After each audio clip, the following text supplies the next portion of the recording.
মৰমৰ ছাত্ৰ ছাত্ৰীসকল, আজি আলোচনা কৰিম অসম জাতীয় বিদ্যালয়ৰ ক্লাছ 8ৰ অনুশীলনী 6 এৰ 2 নম্বৰ প্ৰশ্নৰ পৰা 2 নম্বৰ প্ৰশ্ন হৈছে এটা শ্ৰেণীৰ 30 গৰাকী শিক্ষাৰ্থীৰ উচ্চতা সেন্টিমিটাৰত এনে ধৰণৰ দিয়া আছে। 1 নম্বৰ হৈছে 125 ৰ পৰা 129, 130 ৰ পৰা 134 ইত্যাদি শ্ৰেণী অন্তৰাল লৈ তথ্যখিনিৰ বাৰংবাৰতা বিভাজন তালিকা প্ৰস্তুত কৰা। 2 নম্বৰ হৈছে 135 সেন্টিমিটাৰতকৈ কম উচ্চতাৰ শিক্ষাৰ্থীৰ সংখ্যা কিমান, আৰু 3 নম্বৰ হৈছে 140 সেন্টিমিটাৰ বা তাতকৈ বেছি উচ্চতাৰ শিক্ষাৰ্থীৰ সংখ্যা কিমান। প্ৰথমে আমি কি কৰিব লাগিব, শ্ৰেণী অন্তৰাল লৈ তথ্যখিনিৰ বাৰংবাৰতা তালিকা প্ৰস্তুত কৰিব লাগিব। প্ৰথমে সব আমি শ্ৰেণী অন্তৰালটো এনেকৈ বনাই লৈছোঁ। শ্ৰেণী অন্তৰাল দাগ চিহ্ন বাৰংবাৰতা। প্ৰথম দুটা দিয়া আছে 125 ৰ পৰা 129, 130 ৰ পৰা 134, ইয়াত সব 134 আছে, ইয়াত 135 ৰ পৰা 140, 140 ৰ পৰা 144, 145 ৰ পৰা 149। এইবাৰ আগৰটো নিচিনা নহ'ব, এইবাৰ 125 ৰ পৰা আমি 129 লৈকে হিচাপ কৰিব লাগিব, কাৰণ ইয়াত 130 ৰ পৰা আছে, আগত আছিল 129, ইয়াতো 129 ৰ পৰা আছিল, কিন্তু এইবাৰ আমি ইয়াতে 130 ৰ পৰা 134 লৈকে কিমানটা আছে আমি সেইকেইটা হিচাপ কৰিম। এতিয়া চাবা, প্ৰথমটো চাবা 125 ৰ পৰা 129 লৈকে কিমান আছে, এইটো হ'ব 125, এটা হ'ব, তাৰপিছত 127 দুটা, 29 লৈকে তিনিটা,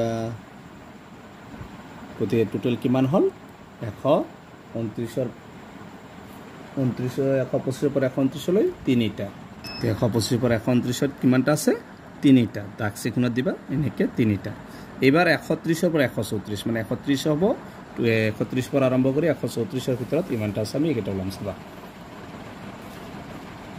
130 হ'ব এটা, তাৰপিছত 133 দুটা, 134 লৈকে দুটা হ'ল, তিনিটা, চাৰিটা, পাঁচটা, ছয়টা, সাতটা, আঠটা, নটা, 10টা, টোটেল কিমান পাইছোঁ আমি 10টা। গতিকে আমি ইয়াত লিখিম 130 ৰ পৰা 134 ভিতৰত 10টা। এনেকৈ দাগ চিহ্ন দিবা, 1 2 3, কেইটা হ'ল 4টা দি 5টা, আকৌ 4টা দি এনেকৈ দিবা 5টা, কেইটা হ'ল 10টা। এইবাৰ আমাৰ চাব লাগে কিমান, 135 ৰ পৰা 139 কেইটা আছে। 135 ৰ পৰা 139, 139 এটা, 135 দুটা, তিনিটা, চাৰিটা, পাঁচটা, ছয়টা, সাতটা, আঠটা, টোটেল কেইটা আছে 8টা। মানে আমি লিখিম 135 ৰ 139 কেইটা আছে 8টা। 1 2 3 4টা দি 5টা হৈ গ'ল, আৰু কেইটা বাকী তিনিটা, কেইটা হ'ল 8টা। এবাৰ 140 পৰা 144, মানে 140 পৰা 140, 140 পৰা 41 হ'ব, 43 হ'ব দুটা, তাৰপিছত 44 লৈকে ন তিনিটা,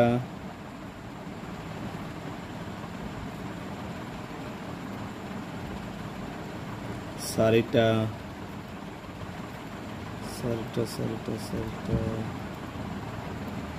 এটা হ'ল, চাৰিটা আৰু আছে এটা, 140, 41, 43, 45 তিনিটা হৈ গ'ল, 45 নহয় 45 লৈকে দুটা, তিনিটা,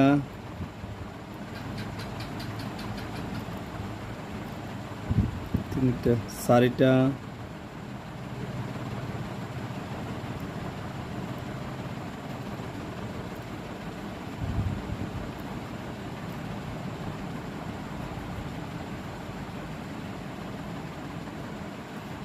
প্ৰথমে 4টা পাইছোঁ। চাবা টোটেল আমাৰ কিমান ওলাব লাগিব, 30, নহ'লে আৰু এটা যোগ কৰিব লাগিব। ইয়াত 4টা প্ৰথমে দিলোঁ, আৰু একবাৰ হিচাপ কৰিব লাগিব, যদি আমাৰ মুঠটো নিমিলে, মুঠটো আমাক মুঠ ছাত্ৰ ছাত্ৰী কিমান দি আছে, মুঠ দি আছে 30 গৰাকী, এটা আমি 30 ওলাব লাগিব, নহ'লে আকৌ হিচাপ কৰিব লাগিব। এবাৰ 145 ৰ পৰা 149, 145 ৰ পৰা 149, 145 এটা, দুটা, তিনিটা, কেইটা আছে 4টা ইয়াত লিখি দিব পাৰিবা 4টা 1 2 3 4 ইয়াত হিসাব কৰি লোৱা 8 8 16 16 3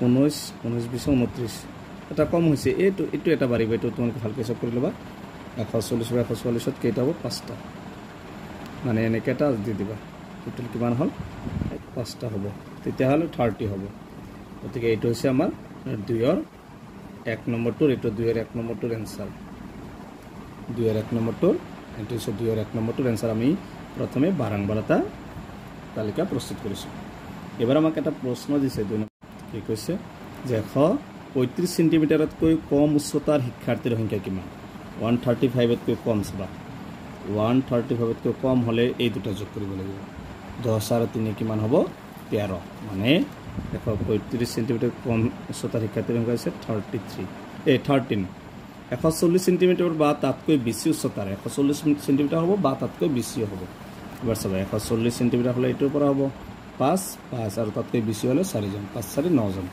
মানে ইয়াত হ'ব কিমান 9 জন এইটো হৈছে 2 নম্বৰটোৰ এনসাৰ গতিকে আজিৰ ভিডিঅ'টো এইখিনিত ইয়াৰ পিছৰ ভিডিঅ'ত 3 নম্বৰৰ পৰা আলোচনা কৰিম গতিকে তোমালোকে ভিডিঅ'টো লাইক কৰিবা চেনেলটো সাবস্ক্ৰাইব কৰিবা থ্যাংক ইউ